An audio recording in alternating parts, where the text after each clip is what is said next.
আমি তো বিপিএফ দল হিচাপে আগৰ পৰাই খেলি আছো গতিকে আমাক বিভিন্ন ৰাজনৈতিক দলবিলাকে এলায়েন্সত লৈ লৈছে গতিকে একছৰ ক্ষেত্ৰত আমাৰ নাম্বাৰ 1 টো হ'ল কি বিটিচিৰ পৰাই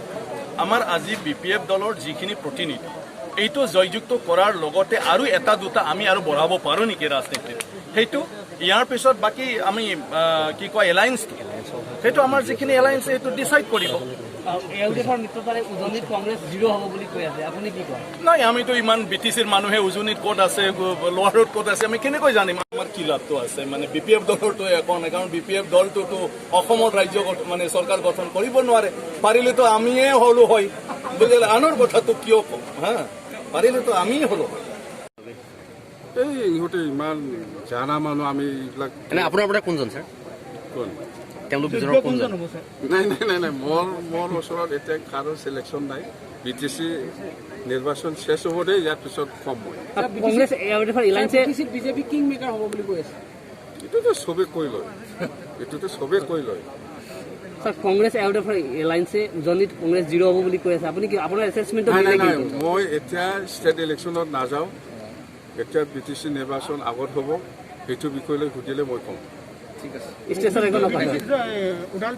বিটিচি নিৰ্বাচনত ওদালগুৰি ডিষ্ট্ৰিক্টত 10টা আছে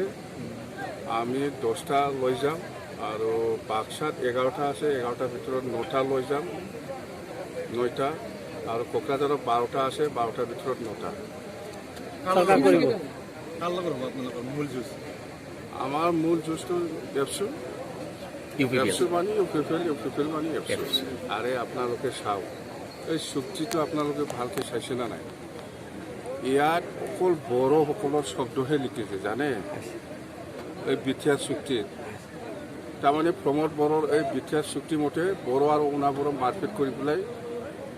মৰিব লাগে আপোনালোকে চাইছে না নাই এইবিলাক এইটো চুক্তি যদি ৰূপায়ণ হ'ব লাগে শেষ হৈ যাব এই জাতিকে শেষ কৰা কোনটো জাতিক শেষ কৰিব ছাৰ বড়ো জাতিকে শেষ কৰিব না প্ৰমোদ পাগল তুই অনাবড়োৰ লগত ফাৰে বড়ো কৈছোন আছে মই কৈছো এই বিটিআৰ চুক্তিত কোনো বেলেগ জাতিৰ উল্লেখ নাই খালি বড়োসকলৰ স্পেচিফিক মেনশ্যন আছে কেলৈ কৰা নাই আপোনালোকে এনেকুৱা চুক্তি হয় নেকি আমাৰ বিটিচি চুক্তিত আছে বড়ো এণ্ড আদাৰ বিভিন্ন জাতি জনগোষ্ঠীৰ মেনশ্যন আছে আপুনি সিগনেটৰী আছিলে ছাৰ সেই সময়ত বিটিআৰ চুক্তিটো মই উইটনেছে এইটো কি তাৰমানে মই কৈছে বিটিআৰ চুক্তিত অকল বড়োসকলৰ কাৰণে কথা কোৱা হৈছে কোনোবা অসমীয়া বেংগলী বা মুছলিম বা ৰাজবংশীৰ কথা উল্লেখ নাই কিন্তু এই আমাৰ বিটিচি চুক্তিটো চাবি শেষ কৰি দিব আৰু সেই চুক্তিটো ছাৰ ভেলুলেছ চুক্তি নিছে ভেলুলেছ চুক্তি বিটিআৰ চুক্তিটো বড়ো জাতিক ধ্বংস কৰে আজমল যদি মুখ্যমন্ত্ৰী হয় আপুনি ছাপোৰ্ট কৰিব নাই মই বিটিচি নিৰ্বাচনটো যাব দে চৰকাৰ বনাব দে মোক ইয়াৰ পিছত মই আসামৰ পলিটিক্সৰ কথা ক'ম মই আজি এক্সাম্পল দিছে না নাই হয় কেছটো থাকিব শেষ নহয় আজি অৰবিন্দ ৰাজখোৱা ডাঙৰীয়া কেছ চলি আছে প্ৰণৱ চেতিয়া ডাঙৰীয়াৰ কেছ চলি আছে শস্য চৌধুৰীৰ কেছ চলি আছে ইহঁতে শান্তিৰ কাৰণে আলোচনা কৰিবলৈ আহিছে সেইকাৰণে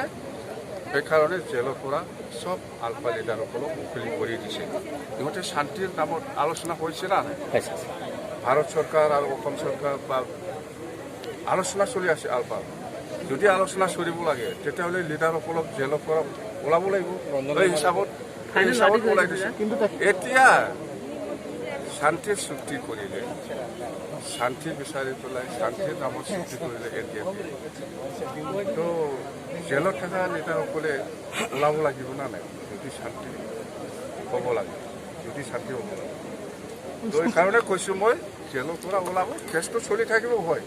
5 বছৰ লাগিব পাৰে 10 বছৰ লাগিব পাৰে কেছটো চলি থাকিব মানুহবিলাক ফ্ৰী হ'ব লাগিব চূড়ান্ত ৰায় হৈ গৈছে কিন্তু ইতিমধ্যে এইটো আইনটো কথা দিছো মই আজি বিপিএফত জইন কৰিছো মই সত্যৰ ওপৰত বিশ্বাস ৰাখি মই জইন কৰিছো আৰু ভৱিষ্যতেও